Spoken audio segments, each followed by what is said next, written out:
Bienvenidos a Economía en Breve 378 del 25 de agosto del 2024.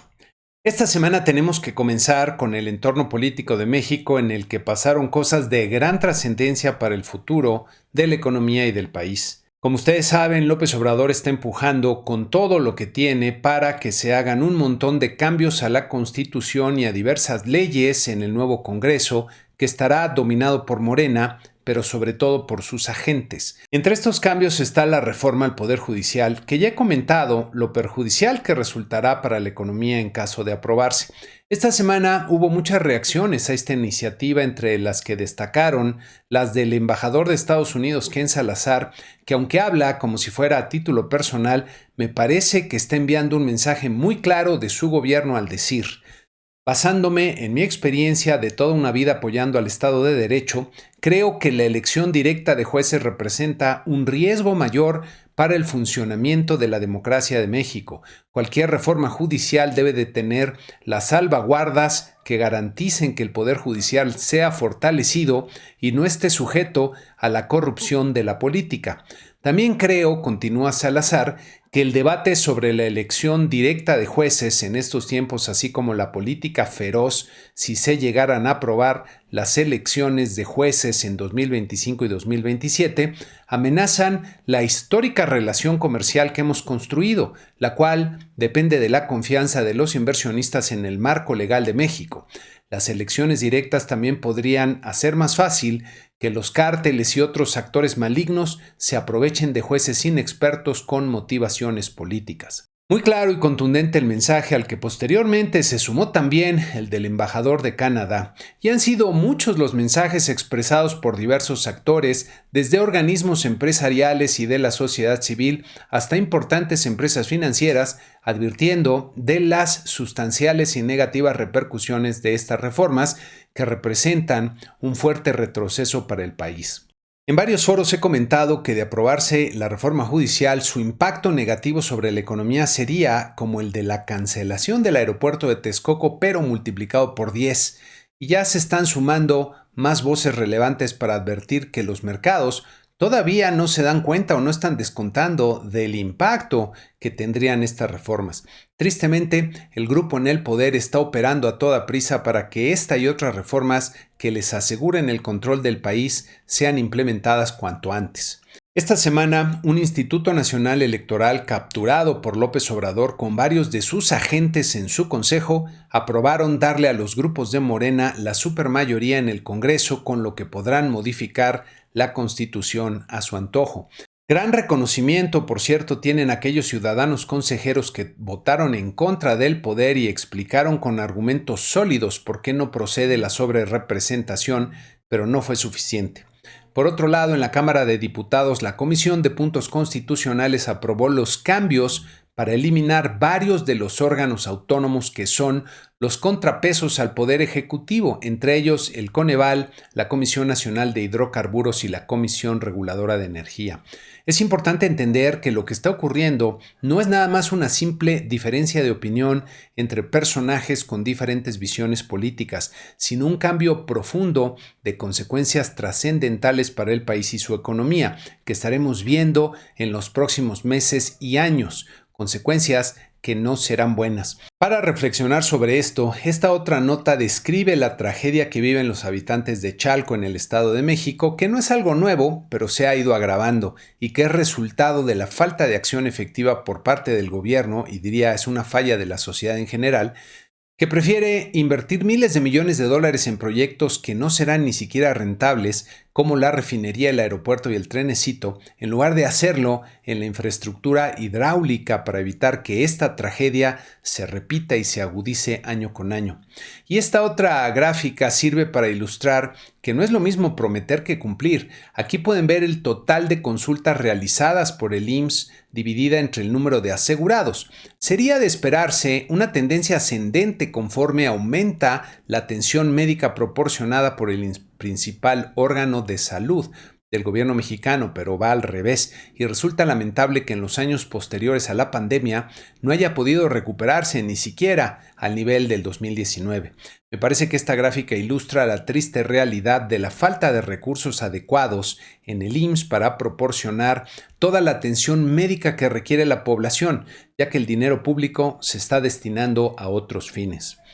Es común que los legisladores, especialmente los menos ilustrados, se ufanen de poner en la ley el derecho a la salud, pero hacerlo una realidad es algo muy diferente. Hay mucha gente que tiene derecho a los servicios médicos del IMSS, pero cuando lo solicitan, los ponen en la fila de espera a veces hasta de 4 meses. En fin, con las reformas que quieren implementar, vendrán más realidades tristes como estas. Pasando a los temas económicos, en su discurso en el simposium de Jackson Hole, el presidente de la Reserva Federal de Estados Unidos, Jerome Powell, fue muy claro para anticipar ya un recorte en la tasa de interés en la próxima reunión de la política monetaria del 18 de septiembre. Powell señaló que el tiempo ha llegado para ajustar la política, la dirección es clara y el tiempo y ritmo de los recortes a la tasa dependerá de los datos que vengan, de la evolución del panorama y del balance de riesgos. Sobre la situación del mercado laboral, señaló que el enfriamiento es inconfundible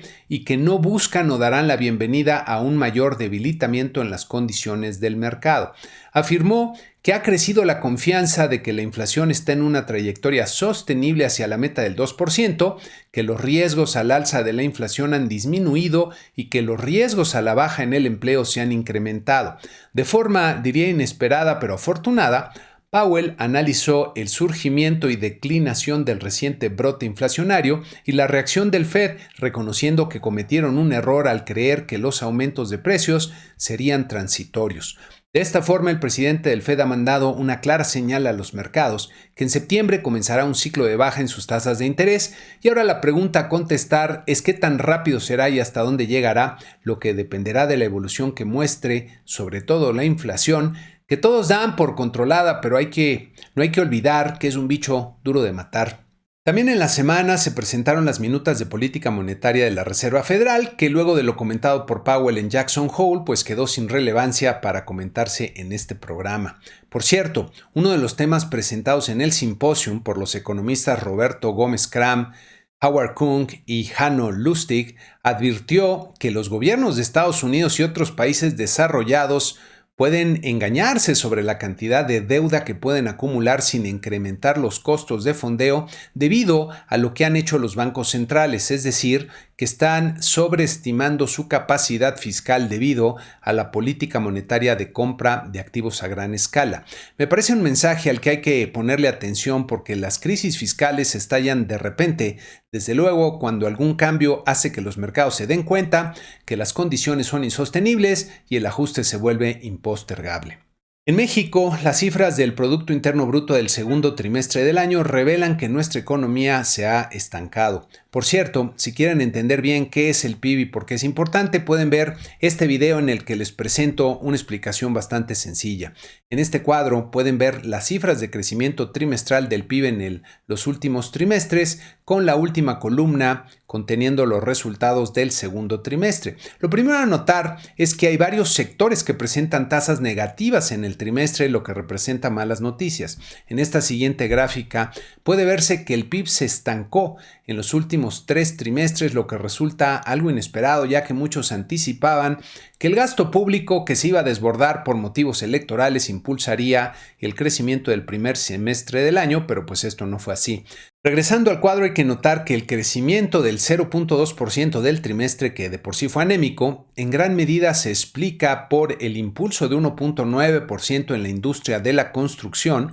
en la que están pasando cosas muy curiosas, y si excluimos la construcción, el crecimiento del PIB del segundo trimestre hubiera sido nulo. En esta gráfica de la evolución del PIB de la construcción, puede notarse un impulso extraordinario a partir del último trimestre del 2022 y hasta el tercer trimestre del 2023. Este impulso se da justo cuando la Secretaría de la Defensa comienza a hacer obra pública, especialmente los proyectos insignia del sexenio. Lo curioso es que este boom de la construcción no se observa en la producción de otras industrias que usualmente están relacionadas, como es el caso que pueden ver aquí en la producción de cemento, que descontando los altibajos usuales, se ha mantenido básicamente sin cambio en los últimos 3 años. Una de las explicaciones más consistentes que he escuchado a este inusual comportamiento es que las cifras podrían estar reflejando más bien un crecimiento de los precios en lugar de los volúmenes, ya que no es lo mismo construir bajo condiciones normales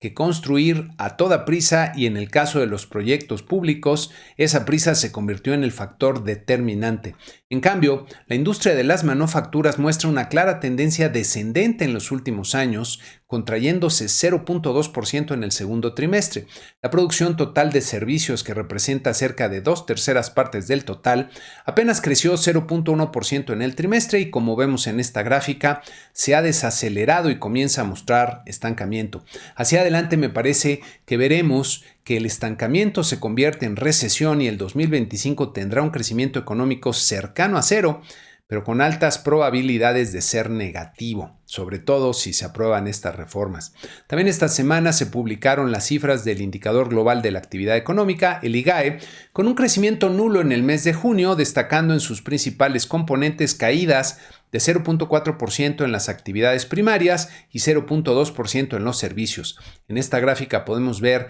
en la línea y circulito amarillo el resultado de junio, y en el circulito azul vemos el nivel anticipado por el indicador oportuno del mes de julio, que también se publicó en la semana, notándose una situación de estancamiento desde el último trimestre del año pasado, que nos indica que la economía se ha frenado. En este cuadro del INEGI pueden ver el indicador oportuno que se publicó un poco antes de las cifras del PIB y del IGAE. Me llama la atención la caída que se anticipa para las dos divisiones más importantes, lo que inicia el tercer trimestre del año con malos augurios. Por otro lado, la inflación de la primera quincena de agosto presentó, ahora para variar, buenas noticias. La inflación general fue negativa en 0.03%, lo que resultó contrario al incremento de 0.13% que anticipaba el mercado y por debajo del 0.21% que podríamos considerar usual para esta quincena. En este cuadro resumen del INEGI pueden ver que el resultado negativo se explica principalmente por una fuerte baja de 3.06% en el rubro de frutas y verduras, baja que no es tan usual que ocurra en este mes. En este otro cuadro puede verse que varios de los agropecuarios que habían subido fuertemente en meses anteriores ahora bajaron, lo que calificaría como un regreso a la normalidad entre comillas, porque si regresamos al cuadro anterior podemos ver que la inflación anual de frutas y verduras es muy superior a la del año pasado y está arriba de los 2 dígitos. Con estos resultados, la inflación general anual descendió de forma importante a 5.11%, que sigue siendo un nivel elevado y que todavía no alcanza para marcar un cambio de tendencia. Excluyendo los renglones más volátiles, la llamada inflación subyacente también mostró buenos resultados en la primera quincena de agosto al registrar 0.10% cuando los mercados anticipaban 0.19% y quedando por debajo del 0.16% que podría considerarse usual para este periodo, como ven aquí. Vista tasa anual, la inflación subyacente descendió un poco más para quedar, por fin y apenitas, por debajo del umbral del 4%, lo que desde luego es una buena noticia. Estos buenos resultados habría que tomarlos con cautela y no cantar victoria en el combate a la inflación, ya que el componente subyacente de servicios que en esta gráfica pueden ver en la línea azul claro, se mantuvo por arriba del 5% sin dar todavía señales claras de tener ya una tendencia a la baja, lo que sugiere que todavía hay presiones por el lado de la demanda. También en la semana se publicaron las minutas de la última decisión de política monetaria de Banco de México, en la que con un voto bastante dividido decidieron recortar la tasa de interés en 25 puntos base. Es interesante ver los argumentos que se esgrimieron para la decisión, sobre todo por parte de los 3 miembros que votaron por bajar la tasa en estos momentos y que me parece que no están actuando acorde al claro y unidireccional mandato que tiene Banco de México. Los argumentos que utilizaron consisten en destacar el buen desempeño de la inflación subyacente, en caracterizar como transitorios los efectos de los choques de oferta que impulsan a la inflación no subyacente, en observar que los niveles de las tasas reales son demasiado elevados y en tratar de evitar los efectos negativos de las altas tasas sobre la economía. En el fondo, estos miembros de la Junta parecen menos preocupados por la inflación que por la actividad económica, pero al hacerlo parece que se olvidan de la máxima que reconocen todos los banqueros centrales, digamos, serios y modernos, que es que la mejor forma en la que puede un banco central contribuir a que su economía presente el mayor nivel posible y sostenible de crecimiento económico y de creación de empleos es justamente asegurando la estabilidad de precios. Siempre lleva mano, siempre es el objetivo primordial, aún en aquellos bancos centrales que tienen un mandato dual. El problema es que la inflación en México está todavía lejos del objetivo y están corriendo el riesgo de interpretar erróneamente la transitoriedad de los impactos de la inflación no subyacente. En los hechos, Banco de México no ha logrado, desde que tiene un objetivo de inflación del 3%, controlar la inflación en ese nivel de forma sostenible, sino más bien cerca del techo del límite de variabilidad, que es 4%. Con esta decisión, que me parece refleja la falta de experiencia de los miembros de la Junta que votaron para bajar la tasa y que van a seguir tomando decisiones por un buen rato, Banxico pues manda una señal de complacencia a los mercados, lo que puede redundar en una inflación sostenible más alta para la economía, en perjuicio del potencial de crecimiento económico y de los que menos tienen, que son los más afectados por la inflación. Hacia adelante, es previsible que vengan nuevos recortes a la tasa de interés siempre y cuando la inflación no presente una nueva y desagradable sorpresa. Por otro lado, las ventas de las empresas comerciales registraron caídas en el mes de junio, de 1.7% en el caso de las ventas al por mayor, que pueden ver en esta gráfica con una clara tendencia descendente en el último año, y de 0.5% en el caso de las ventas al por menor, que ven en esta otra gráfica también con una tendencia descendente, aunque mucho más tenue que en el caso de las ventas al por mayor. Ambos indicadores reflejan debilidad en la actividad económica en general. También en la semana se publicaron las cifras de la balanza de pagos del segundo trimestre, de las que vale la pena destacar el desempeño de la inversión extranjera directa en México, ya que refleja las perspectivas de largo plazo que se tienen sobre nuestra economía y son la fuente más sana de ahorro externo con el que puede contar el país. Como pueden ver en este cuadro de Banco de México, la inversión extranjera directa en México presentó una reducción importante respecto al segundo trimestre del 2023, lo que me parece representa este deterioro en las perspectivas para el país ante todo lo que acontece. La mayor parte del flujo de inversión corresponde a reinversiones de las empresas ya establecidas en México, mientras que las nuevas inversiones presentan montos minúsculos y una baja importante respecto al 2023. Este mal comportamiento refleja la incertidumbre de cambios negativos en el entorno de negocios del país, que si se aprueban las reformas que pretende López Obrador se convertirán en certidumbre y tendrán un fuerte y negativo impacto sobre las inversiones no solo extranjeras, sino incluso nacionales. En el entorno global hay que comentar lo que está ocurriendo en la guerra en Ucrania, que hace un par de semanas sorprendió al mundo al invadir territorio ruso y, como dice esta nota, ha logrado conquistar más territorio ruso en 2 semanas que el que Rusia ha logrado obtener de Ucrania todo el año. Esta noticia revela mucho la realidad, me parece, que vive Rusia, a pesar de ser que en la percepción del mundo la segunda potencia militar, no ha logrado orquestar una respuesta. ¿Dónde está la supremacía aérea con sus aviones modernos o sus misiles inteligentes? ¿Dónde está la capacidad tecnológica militar para repeler a sus invasores? Lo que está haciendo Ucrania es exponer a Putin y a su ejército como un tigre de papel, cuyo poderío se centra en su arsenal nuclear, que no pueden usar a menos que quieran ocasionar una hecatombe en el mundo que lleve a su aniquilación. El problema con las guerras es que se vuelven impredecibles y en esta, Ucrania está cambiando el curso de las cosas, diría, a su favor, ya que la presión sobre Putin al interior de Rusia está creciendo notablemente. Interesante lo que ocurre en Europa, ya que diría que comienzan a verse posibilidades de que la invasión de Ucrania termine este mismo año. Ojalá. Los mercados accionarios tuvieron una buena semana en lo general, como ven en esta tabla, ya que, con la excepción de la bolsa mexicana, todos subieron y nuestro promedio de 10 mercados ganó 1%. La bolsa de valores en México perdió 1.1%, terminando en las 53.491 unidades, lo que me parece se explica por la inquietud que está comenzando a generar la posibilidad de que se implementen las temibles reformas que pretende Morena. Para los inversionistas con posiciones en el mercado mexicano, me parece que lo más prudente sería reducirlas significativamente, al menos por un tiempo. El tipo de cambio volvió a presentar altibajos, pero terminó la semana con una depreciación importante de 2.5% en un nivel de 19.11 pesos por dólar, y aquí también me parece que el tipo de cambio tiene más espacio para subir del que tiene para bajar. La semana que inicia tendremos en México las cifras de la balanza comercial del mes de julio, del lunes. Luego el miércoles veremos el informe trimestral de Banco de México, terminando el viernes con las cifras de la actividad del crédito bancario y finanzas públicas, ambos del mes de julio. El sábado termina la actual legislatura y el domingo 1 de septiembre se instalará la nueva legislatura en el Congreso. En Estados Unidos se publicará la primera revisión de las cifras del PIB del segundo trimestre del año el día jueves, y luego el viernes veremos el reporte de ingreso y gasto personal que contiene el principal indicador de inflación para las decisiones de política monetaria.